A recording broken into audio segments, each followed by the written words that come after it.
welcome back to another episode of the Outsider Sports Baseball Podcast. Corey Jason here, joined by Ben Mandel and John Pauline. This is episode 17, rolling on. First episode in the month of June, 2 months down, a few more to go, getting close to the halfway point in the season, and we're starting to see how things are shaking out. We know the good teams, we know the bad teams, some surprises on both ends, looking at Arizona and St. Louis to the extremes there. But also, we have a couple teams that we're not really sure what to make of them. Teams like the Yankees, the Mets, the Blue Jays, basically the whole AL East, really. Are they good? Are they bad? How are they going to fare down the stretch? So there's a lot going on in baseball land right now. And one of the most interesting things, I think, to happen recently is in the Chicago White Sox game. I don't know if you guys saw this, but in the bottom of the 10th inning, White Sox at the plate, they walked it off on a wild pitch. Now, it wasn't just any wild pitch. The pitcher threw it. The catcher didn't touch it. It went straight off the umpire's face. The plate umpire just took it right off the noggin, bounced away, run scored. Coincidentally, all the runs scored in that game were from wild pitches, the White Sox winning 2-1. And it was just, I don't want to say dangerous, but it was a little gut-wrenching to see because you take a 90-something mile an hour fastball right off the face. It doesn't matter how much protection you have. That's a scary sight. I don't believe the umpire was concussed. Not much has been released other than that he's kind of okay. But just a really interesting thing to see and just a wild way to end a game. Clayton Kershaw facing the Yankees the other day. He got his first win of his career versus the Yanks. And now there's only 3 teams he hasn't gotten a W against. Ben, John, do you guys know those 3 teams? You want to take a guess? What teams has he not gotten a win against in his career as he gets to that elusive mark of beating every team in the league? Yeah, I'm going to be honest with you, Corey. I'm not too sure. When you look at something like this, it's interesting because you look at Max Scherzer, who has played for multiple different teams across the American and National League. So you figure he's at least gotten to play every team. Kershaw, on the other hand, has been with the Dodgers the entire time. So there's a lot of games you don't see against the American League East, the American League Central, the American League West. I know they see the American League West a little bit more the last couple of years. So I would assume that at least 2 of the 3 are in the American League Central or East, if not all 3. Maybe a National League team squeaks in there, but Give me shot a in guess. the dark. I'm going to go Kansas City. I'm going to go Tampa Bay. And then I'm going to go, I'm going to give like a shot in the dark National League team and say Miami. Ben, no, all 3. No. I told you, there's shots in the dark. They were. John, do you have any guesses? I'm going to say probably leaning towards Ben guess that's probably going to be at least maybe 2 out of 3, maybe all 3 are probably American League teams because he's been with the Dodgers his whole career. So I'm going to say Orioles, Twins. I'm going to double up on the Central here and say the Guardians. John, you got one. Oh, night. Which one? He has never beaten the Baltimore Orioles. So, Ben, your thinking was right. 2 of the teams are American League. 1 of them is National League. We got Baltimore, and the other team was the Boston Red Sox. He rarely played the AL East, and the AL East is always very good. So, not a lot of opportunity to beat them, especially when they're good teams. So, Baltimore and Boston are the 2 American League teams Kershaw has not beaten yet. And the third one I thought was the easiest one. I mean, it's just common sense. You both kept saying he played his whole career. Yeah, he didn't beat the Dodgers. Okay, He's Corey. never beaten the Dodgers. Come on, that guys. shouldn't even count. That shouldn't count. What do you mean? Did he ever beat the Dodgers? No. then it And he probably counts. never will. Who knows? He hopefully never will. I like when players stick with their teams, for their whole career, loyalty on both sides and all that. But Kershaw never beat the Red Sox, Orioles, or Dodgers. Bartolo Colon was getting honored by the Mets. I know, Ben, you saw that. John, I don't know if you did. The Mets are getting into the habit of kind of being like the Yankees. They seem to be honoring a lot of guys recently. Gary Cohen, Howie Rose. Ben, as the Met fan, how do you feel about what they're doing? Are there any other players and people you think that they should honor that they haven't honored already? No, I think they're doing a good job, and I think they're doing a good job of, bringing back names that they do. And this is the Steve Cohen effect. As soon as he took over, the older generations of players have been coming back. They've been encouraging it. They have done things for their guys. I think, bringing guys back like Bartolo, it's nice because, yeah, you know what? You don't think of him as a Met necessarily. Maybe you do because of recency bias, but he didn't spend the majority of his career in New York, but he was beloved by Mets fans. And you can argue maybe even his best years in New York weren't even in a Mets jersey. But, for Bartolo Colon, he was such a fan favorite. He loved playing in front of the Mets fans, and the Mets fans really embraced him. So it's nice to see them bring him back and honor him. It's nice to see them do this for Al Leiter, for Gary Cohen, for Howie Rose, honoring the broadcasters, guys like Gary Cohen. I mean, how rare is it that one of the better broadcasters in all of baseball is a lifelong fan and ends up broadcasting for his team? It's special. It's awesome. You love to see it. And then Howie Rose, he's a legend. He basically never takes a day off. He was always doing games, whether it was the Mets on WFAN. Now, they bounce the Mets games on the radio all over the place. But, I believe it's CBS 880 now. But when you look at, what Howie Rose has just done, not even just for the Mets, but for New York sports in general, and, being the guy for the Islanders, where a lot of Mets fans are Islanders fans as well, it's special, and the fans like to see it. And it's nice when these guys who have put in this much time and work and effort into the organization are being recognized. I definitely love to see it as a fan, especially as someone who wants to be a broadcaster. You want to see these guys get noticed, especially when you love the work they've done. Yeah, and that's one of the reasons why I love what the Yankees do. You have all these people that you grew up with that are just old parts of the team's history being brought back. And it is special, especially for the younger generations, to learn about the history of the team. Now, I don't think of Bartolo as a Met when I think of Bartolo. I either think of him as a Yankee or, an A, because I did love those early 2010s teams with Bartolo and Freddie Garcia on the Yankees right after that steroid Oakland campaign. But Big Sexy is beloved by everybody. He's somebody who I can hope will one day make the Hall of Fame despite the PEDs, because he was such a fun player, and his numbers, even as a compiler, are still more than good enough to be in the Hall, towards the lower end of it, but still good enough. He's just a fun player. That home run he hit was one of the most amazing things I think that'll happen in the next 100 years of baseball. Because that call from Gary Cohen was unbelievable. The impossible has happened. Keith Hernandez making fun of the trot.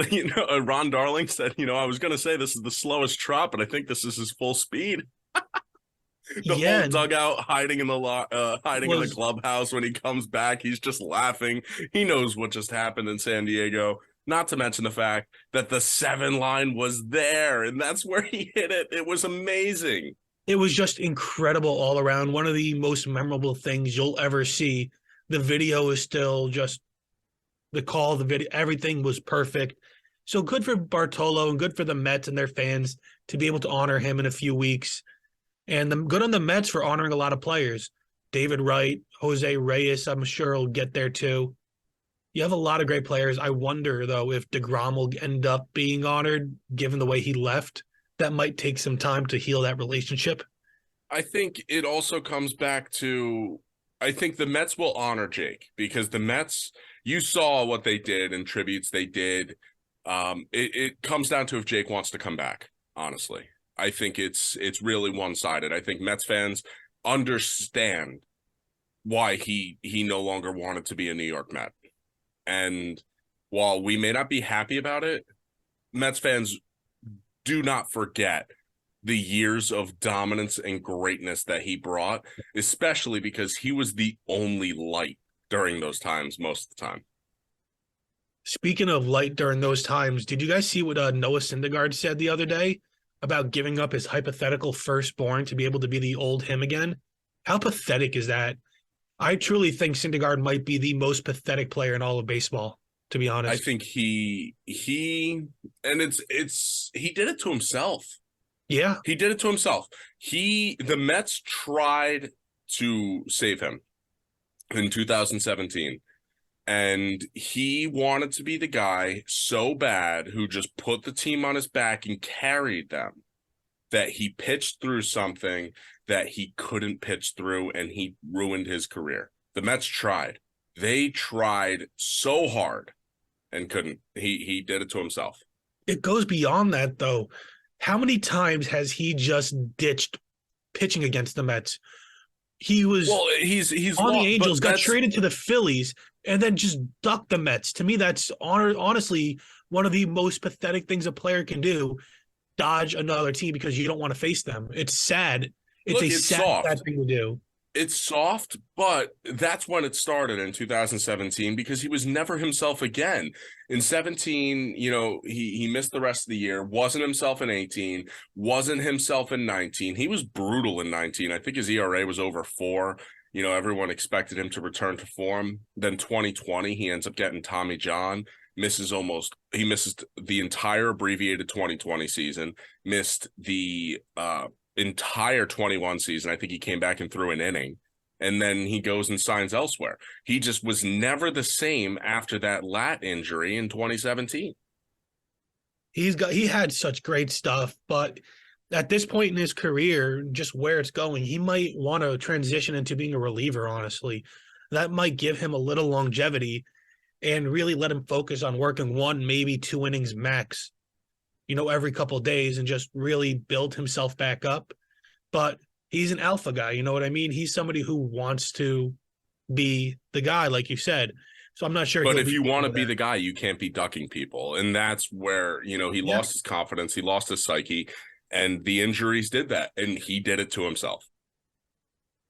Yeah, it's really sad. Now he's there with the Dodgers. And speaking of the Dodgers, the Yankees are playing the Dodgers. Did you guys see the catch that Judge had on Saturday night? Just unbelievable. Incredible. Full extension with his arm out, just running straight through the bullpen wall. Now, it's going to cause a little discourse, because how do you have a wall that's able to be moved like that with a step up? That's a torn Achilles, ACL, something waiting to happen when somebody runs into that wall and trips over that little step there. You got rid of Towles Hill in Houston because of that. But how can you keep this if the wall is movable? If the wall's able to get budged at all, you can't have a lip where somebody can just trip and fall face first into concrete. Now, luckily, Judge didn't. After the game, he did say his ankle was bothering him a little bit, nothing serious. But just still, it's something to be concerned about. Now, in keeping with that play, though, that incredible catch, one, Judge deserves his Gold Glove. He's been a Gold Glove caliber player for years now, never being honored with it, but that should stop. He deserves it. He's earned it more than anybody, I think, at this point, just with how he plays the game and how incredible his defense is. But also, I don't know if you guys noticed how there was a runner on first before that, and then after that play, the runner was on second, but the runner never tagged up. They actually called Judge being out of play, which allowed the runner to be put on second base because the ball was out of play. Now, at first thought, that's not something you really want. That's, stupid, really, but it is an accurate interpretation of the rules. Judge's glove and the ball did travel slightly out of play. You can hate it all you want, but it is the right call. Nothing came of it. No run scored, no harm, no foul. But it was, one of those things where you're like, come on, he just made an incredible play. You're going to let the runner move up on him. Something else incredible happened in Los Angeles. The Angels' 2022 third-round pick. He was drafted last summer. made his debut this week, and he's been throwing heat. Just 102, 103, 101 mile-an-hour fastballs. He's like, hey, I'm throwing you a fastball, hit it. And nobody's able to react to him. It's just mind-boggling how somebody can throw that fast, that consistently. I was reading something too that in college he was like recorded throwing 105. Like the kid just throws heat, like absolute heat. Yeah, he throws gas. Last time we saw a player throw the gas this early, though, was Jordan Hicks with the Cardinals. And we kind of know how that shook out, where he was just never able to stay healthy and keep that form. Only Aroldis Chapman's been able to do that over a long period of time. And even he gets pretty gassed out and tired pretty easily now in his old age out there in Kansas City. I think, and while obviously he doesn't have the velocity that we're seeing from Joyce, I think it's going to be more like a Hunter Green situation where we're going to see him, look like he's plateauing right around that 100, 101 mark, 102. Hunter Green will be a little bit under that, but I think we'll see success. I think we'll see consistency. It seems like it's effortless in his arm, but you look at DeGrom, it was an uptick in velocity that seems to be causing his discomfort. So I don't know, maybe if it's natural for this kid, it won't be an issue. Yeah, I hope not. It's every time you see somebody throw a ball that fast, it's mind-blowing. Sticking with the Angels, though, Anthony Rendon, he's not going to face any charges from that incident back the first week of the season.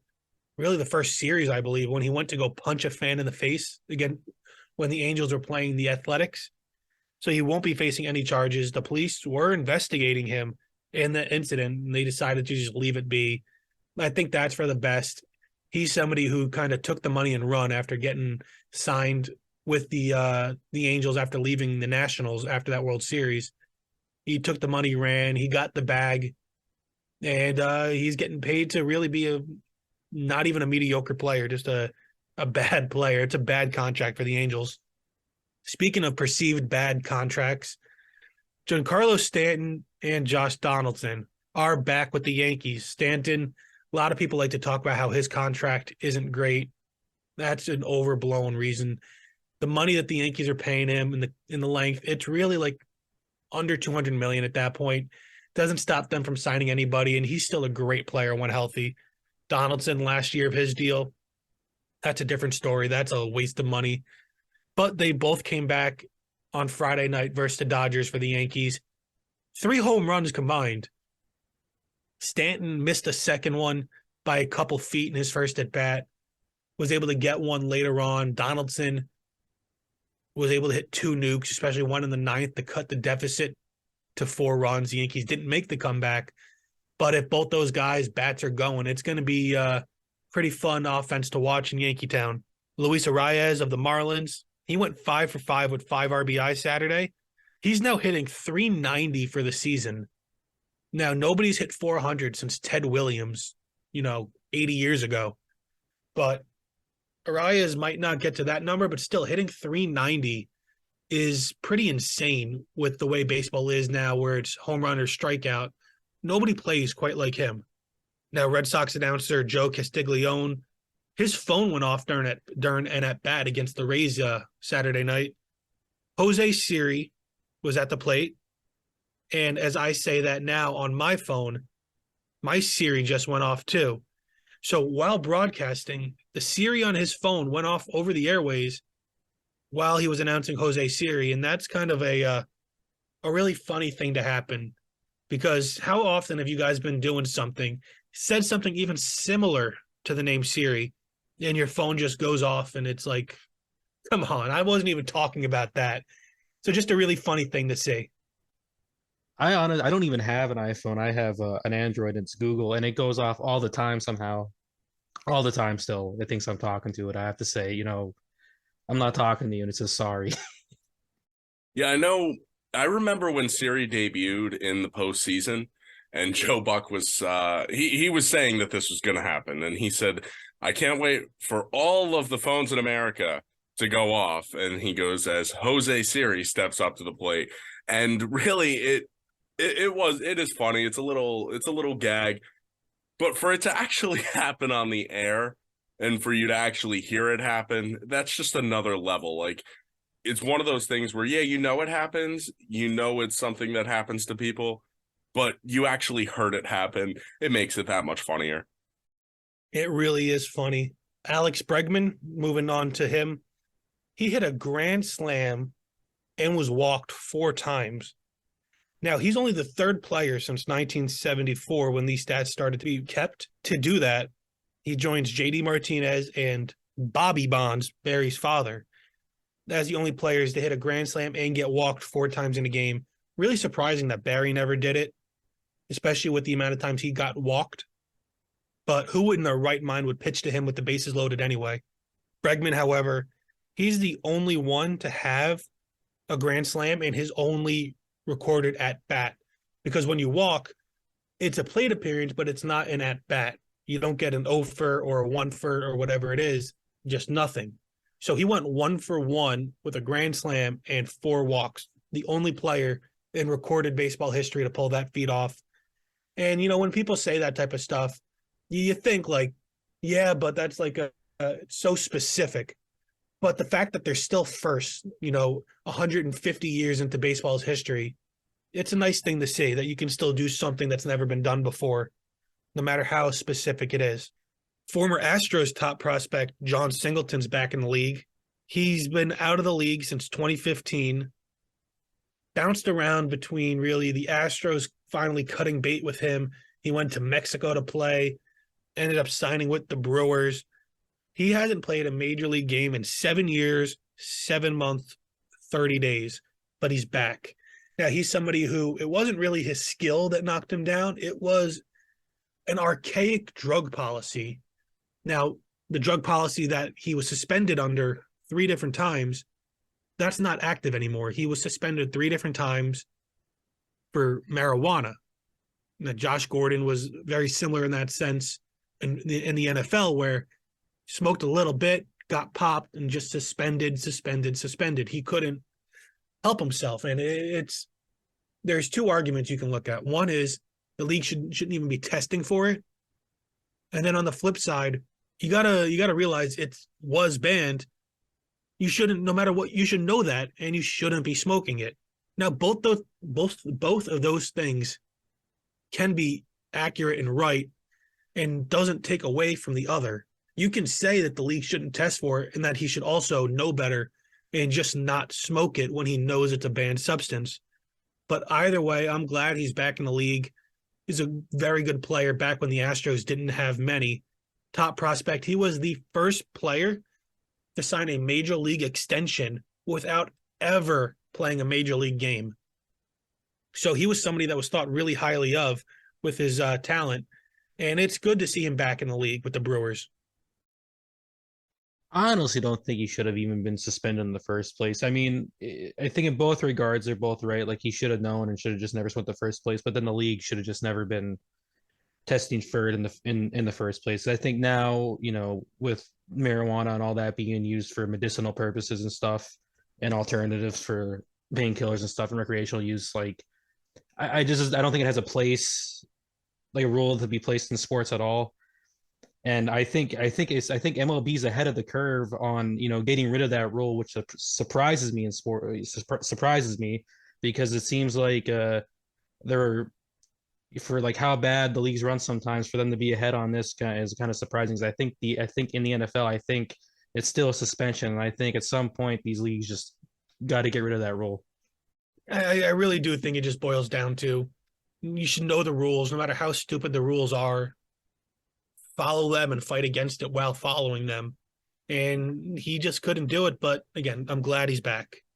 The last piece of news we have here, though, Steven Strasburg, World Series hero to the Nationals fan base. He's shut down again with severe nerve damage. He's now missed some time. He had thoracic outlet syndrome. He missed a lot of time. And, since he signed that 7-year, $245 million deal after the World Series, he's only pitched 31 1/3 innings since 2019. That's 4 years ago since that deal. and he's pitched 31 and a third innings. It's just, I don't even have words. Should he just hang it up at this point? I just feel bad for the man. Well, look, for Strasburg, this is terrible. It's very unfortunate. But did you see the story that came out yesterday?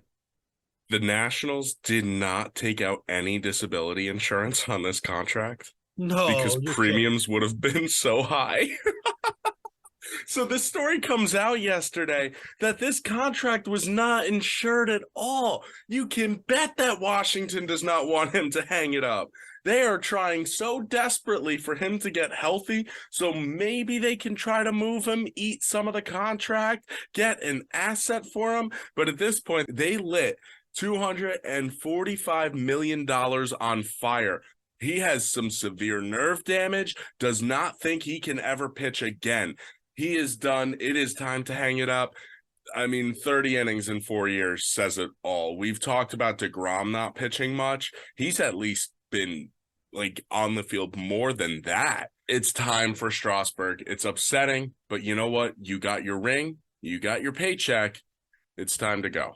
I agree with Ben. I think it's time for him to, hang it up. I mean, he's 34, got nerve damage, might as well retire and just, enjoy your life while he, still young, because 34 is still young, and just enjoy his life and just, let it go.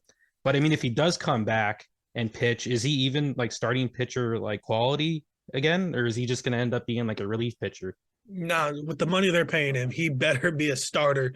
They're running out Patrick Corbin as it already is. I don't think a banged up Strasburg could really be any worse than that.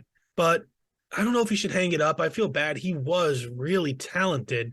He just was never really in his career ever able to shake the injury bug. Just a real shame that it happened to him, especially after getting that contract. And how stupid is Washington for not getting that insured? Just mind-boggling. Let's go on, though. Our studs and duds of the week. For me, my stud, starting pitcher for the Arizona Diamondbacks, Merrill Kelly. In 13 and a third innings pitched, he gave up 9 hits, 3 earned runs, 5 walks, 18 strikeouts. He got a 2.80 ERA on the year, and he is 7-3. He's been one of the best pitchers in all of baseball this season for a really surging Diamondback team that nobody thought would be fighting for the division like they are at this point in the year. My dud, former Yankee farmhand and current starting pitcher for the Oakland Athletics, Luis Medina. In 7 and a third innings pitched over the last week, he is 0-2, gave up 13 hits, 11 earned runs, 7 walks, 7 strikeouts. On the year, he's 0-5 with an 8.19 ERA. I still wish the Yankees had him because we moved him for Frankie Montas, who I absolutely unequivocally despise. But, he is my dud of the week because he's pitched so terribly. What about you guys? Well, for my stud, I'm going with Alex Cobb for the Giants. He's been really solid this year. 7 2/3 innings pitched this week. He picked up the win, allowing just 5 hits, 0 walks, striking out 7. Really, overall, a strong performance for the former stud over in Tampa Bay. My dud, I'm going with the Polar Bear. Just a tough week for him. 4 for 24, 2 singles, 1 double, 1 triple. No home runs. He did steal a bag, and he only struck out 3 times, which is a solid number heading into Sunday's game. But really, I just want to see more out of the Polar Bear. Just a tough week for him. I'm going to start off with my dud for the week, JT Realmuto. He's been absolutely just terrible, almost like the past 2 weeks. Like the last, I think, 15 games, he's batting like 109. In the last 5 games, he has three hits. I think he has 1 home run. I think he just got another home run today, and he has 1 RBI, but he's batting 130. Just still absolutely just terrible for like how good he's been in the past and like what he's capable of. Now, my stud is another Phillies player, Nick Castellanos, who's pretty much the Phillies offense, like the whole Phillies offense at this point. He has 11 hits, 2 home runs, 6 RBIs, a stolen base, and is batting .407 this past week, which is absolutely crazy numbers. He's doing, I think, what the Phillies kind of wanted to do last year. He's kind of showing up this year now with what he was meant to be doing. Now, I got some questions for you guys. We recently released our top hitters and pitchers, our top 10 hitters and pitchers for the month of May. Our top 10 rankings will be due out soon. You can check those out on outsidersports.net. But, John, let me ask you first. Tell me about the Phillies, but also tell me what went through your mind when doing your pitcher and hitter rankings. What were some of the things you looked at, and how did you come to terms with some of the players you did? And Ben, I'm going to ask you that same question. Talk about the Mets, but also what went through your mind when you did those rankings for the pitchers and hitters for the month of May? So I'm going to start off. I'll talk about the hitters and pitchers for the month of May first. So when I went through it, I took an account, like I kind of did of a kind of a cumulative thing, like up to that point in the season. So I didn't really just look at the whole month of May, kind of just a cumulative thing a little bit from like last month going into this month. And I mainly kind of looked at their stats, but I also, just of how good of a player they are and like how good their team's doing and stuff. Because I think for pitching, I had Nathan Eovaldi as my number one. And I think there's some other pitchers that were maybe a little bit better stat wise than him for the month of May and up to that point. But it's just like the Rangers are just doing so good, and he's been very solid for the Rangers. And I, want to put him up at number one. Hitting wise, it was a little tougher because you almost want to account in sometimes, if they're a good defender or not too. Kind of you look into that a little bit too more for hitting, at least with me. And that was a lot harder for me to sort up a ranking, like to get those guys ranked. Now for the Phillies, they're just absolutely terrible this year. I don't know, like they can't hit, they can't pitch. I mean, the big problem is like their veteran players are just not showing up this year. I mean, all the fans want to blame Rob Thompson and all that stuff. I mean, I don't know what more you can do when your veteran and star players aren't playing up to their potential. Like, what more can you do? And then you have Alec Boehm going down with an injury. You had Alvarado getting hurt. I mean, it seems like the only players who are actually doing anything and carrying their weight is like Harper and Castellanos. Like everyone else is just doing terrible. Like JT, Muto, Trey Turner, Schwarber, just absolutely terrible on the year. And their pitching just is up and down, up and down, up and down. Like they just got to figure it out. Yeah, I'm going to go with the rankings first, Corey. And I told you that when I sent you my rankings, it was a tough debate between 1 and 2 for Tampa Bay and Texas. I did keep Tampa there just because they're over 40 wins. But Texas, this recent run has been great. They've been on fire. They're knocking on the door. They're one more great week away from taking over that spot from Tampa Bay. I also let you know, though, that spots 3 through 8 are all interchangeable. That has Houston, Baltimore, the Yankees, Arizona, the Dodgers, and Atlanta. 9, 10, and 11 were the other 3 spots up for the debate. Miami at number 9, Toronto at 10. Miami's been on fire. They're 7-3 in their last 10, so that's what gave me the nod for them. And Toronto, they're a better record, and honestly, I think that they're a better team, in my opinion, than Minnesota, so that's why they got the nod over the Twins. When I look at my rankings and how I did them, like John, it's more cumulative, but when you look at some of the names that I put in here, for the pitcher's sake, there are a lot of guys who have had great seasons. There are a lot of pitchers who I think also, though, are just upper echelon guys. They have a different feel on the mound. That's how it is with Shane McClanahan. That's how it is with Framber Valdez, and that's how it's been with Castillo and Gallen on the mound. That's why they're 1 through 4. In terms of hitters, Ronald Acuna is going to be the National League MVP this year. He's the best hitter all around when it comes to power, average, base running. Not necessarily his mind on the bases. I think sometimes he can let his mind wander, but he's able to steal bases like nobody's business. Aaron Judge is clearly the best hitter in the American League. Those 2 guys are 1 and 2. Freddie Freeman's average has been on fire. Same thing for Luis Arias, Yordan Alvarez. The RBIs are there. Polar Bear Pete, it's weird. The home runs and the RBIs are there, but the average is atrocious. You asked me about Jorge Soler. You said I was the only one who had him in the top 10 of my rankings off the air. The home runs and RBIs are looking good. The average, it's okay. But you know what? Miami's offense has been doing great, and Jorge Soler is a big reason for that. When it comes to the Mets, they did a good job against Philly, but it looks like they're about to get swept by Toronto. They're in the middle of that game while we are recording this. So really, it's just up and down. They've been great at home, but they're about to get swept at home. So it's a long season. We'll have to see. It's going to be a tough month of June, but June is going to be a big time deciding month for this team, whether or not they are going to be a playoff team. Yeah, and Ben, you know all too well about the June swoon and how that connects to the Mets. The Yankees, on the flip side, they've been playing better as of late since they've gotten a lot of their players back, and they're still due back a few more. Bader came and went. He seemed to have been here just for a flash in May before getting hurt again. The Yankees, they're a mixed bag. Sometimes they play fantastic, other times not so great. But the best player, I think, to me, just in general, in the whole month of May, was Aaron Judge. The 12 home runs. Now he's one behind Alonso for the league lead in home runs in at least 10 less games. He's hitting balls and home runs at a better clip than he did last season in his record-breaking 62 home run season.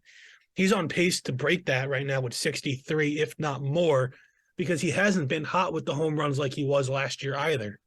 So the home runs per at bat is better. The average is still teetering around 300. He's having just such an incredible season.